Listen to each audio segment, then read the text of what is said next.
माझं नाव डॉक्टर अविनाश मुकुंद संखे. मी 30 वर्ष भगवतीत as a in-charge नोकरी केली. आता सेवा करता करता मला आवड झाली मला, आणि नंतर म्हटलं दवाखाना किंवा हॉस्पिटल टाकून काय करायचं, तर मग ही सेवा आपण पुढे ठेवूया. त्या उद्देशाने मी निवडून आल्यानंतर जनतेची सेवा करणार आहे.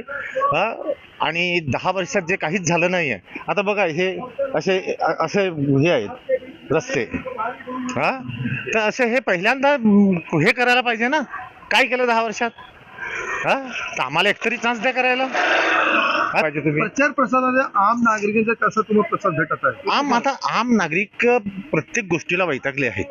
महागाई आहे, भाजीचे भाव, याचे भाव, हे गटार, हे रस्ते, ट्रॅफिक पोल्युशन, पाण्याचा प्रॉब्लेम. तर आम माणसाला बदल पाहिजे आहे. परिवर्तन हा जगाचा नियम आहे.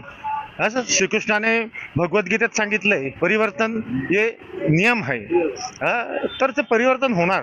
वार्ड नंबर 10 आता जे समोर आहे, पहिल्यांदा हे गटारी वगैरे आणि रस्ते आहेत ते दुरुस्त करणार. पाण्याचा प्रॉब्लेम आहे, राहण्याचा प्रॉब्लेम आहे, जे बेसिक नेसेसिटी आहे, रोटी कपडा मकान, ते सर्वांना चांगलं मिळालं पाहिजे.